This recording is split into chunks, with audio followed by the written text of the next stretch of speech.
Hello बच्चों, ये प्रश्न को देखते हैं। तो प्रश्न में दिया ए द्रव्यमान स्पेक्ट्रोमीट्री में आणविक आयन पीक में यौगिक का अणु भार प्राप्त होता है। रीजन दे रखा है आणविक आयतन का अणु भार लिए गए यौगिक के अणु भार के समान होता है। यहाँ 5 विकल्प दे रखा है, ए बी सी डी तथा ई। आइए मुख्य अवधारणा की चर्चा करते हैं। मुख्य अवधारणा। तो प्रश्न में हमें एक कथन दे रखा है, उसके लिए कारण दे रखा है, तो हमें बताना है कि कथन के लिए कारण सही है कि नहीं। तो प्रश्न में क्या दे रखा है, द्रव्यमान स्पेक्ट्रोमीट्री। तो जो हमारा द्रव्यमान स्पेक्ट्रोमिति होता है, ये हमारा एक तकनीक है जिसके द्वारा हम किसी मिश्रण में उपस्थित पृथक रासायनिक जातियों को पहले आयनित कर सके और विद्युत आवेश दिया जाता है और फिर उसके द्रव्यमान और आवेश के अनुपात के आधार पर अलग अलग करा जाता है। इस तकनीकी के द्वारा किसी भी मिश्रण सामग्री में मौजूद अलग अलग रसायनों का पता लगाया जा सकता है।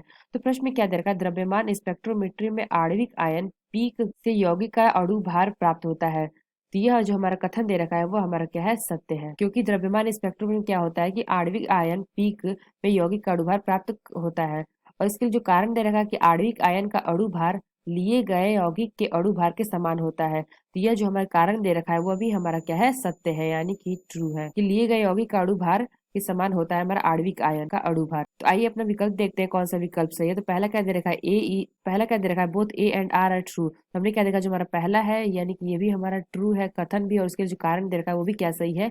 और जो हमारा कारण है R is the correct explanation of A, तो यह विकल्प हमारा सही होगा, यानी कि ऑप्शन ए। आशा करते हैं आपको समझ में आया होगा। धन्यवाद।